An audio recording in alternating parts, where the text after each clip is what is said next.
সাত কলেজ নিয়ে একটি স্বতন্ত্র বিশ্ববিদ্যালয় করা হবে এবং এটার মডেল কি হবে তা নিয়ে কাজ চলছে বলে জানিয়েছেন শিক্ষা উপদেষ্টা অধ্যাপক ওয়াহিদউদ্দিন মাহমুদ। তিনি বলেছেন, নতুন বিশ্ববিদ্যালয় করতে সময়ের প্রয়োজন। এটা 3 দিনের মধ্যে সম্ভব নয়। এটার কাঠামোর ব্যাপার রয়েছে। নতুন এই বিশ্ববিদ্যালয়ের মডেল কি হবে সেটা নিয়ে কাজ হচ্ছে, কারণ এটি একটি জটিল প্রক্রিয়া। মঙ্গলবার গণমাধ্যমকে কথা বলেন উপদেষ্টা। 8 বছর আগে একটি সরকার বিবেচনাহীনভাবে 7 কলেজকে ঢাকা বিশ্ববিদ্যালয়ের অধিভুক্ত করে, যার ফলে জটিল সমস্যা তৈরি হয়েছে বলেও উল্লেখ করেন ওয়াহিদউদ্দিন মাহমুদ।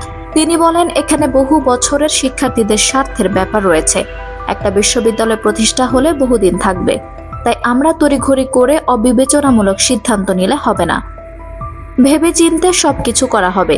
এই উপদেষ্টা আরও বলেন, সেখানে শিক্ষক নিয়োগ সহ আরও অনেক কিছু বিষয় রয়েছে। এছাড়া আইন ও অর্থের বিষয়ও রয়েছে। সনদেরও প্রয়োজন হয়। সেটি রাষ্ট্রের সর্বোচ্চ পর্যায় থেকে দেওয়া হয়, তারপর বিশ্ববিদ্যালয় হয়। 2024-25 শিক্ষাবর্ষে নতুন শিক্ষার্থী ভর্তিতে 7 কলেজের শিক্ষার্থীদের মতামতের ভিত্তিতে সিদ্ধান্ত নেওয়া হবে জানিয়ে অধ্যাপক ওয়াহিদউদ্দিন বলেন, সনদ পাওয়ার আগে কোনো বিশ্ববিদ্যালয়ে শিক্ষার্থী ভর্তি করানো সম্পূর্ণ বেআইনি। ঢাকা বিশ্ববিদ্যালয় ও 7 কলেজের কর্তৃপক্ষ আগামী সেশন থেকে আলাদাভাবে ভর্তি করার সিদ্ধান্ত নিয়েছে। তাই সামনের ভর্তি ইচ্ছুক শিক্ষার্থীদের কোনো একটা প্রক্রিয়ার মধ্য দিয়ে ভর্তি করতে হবে। আসন্ন 2024-25 শিক্ষাবর্ষের ভর্তির বিষয়ে কলেজের শিক্ষার্থীদের মতামত নেওয়া হবে। তাদের সঙ্গে আলোচনার ভিত্তিতে আমরা সিদ্ধান্ত নেব।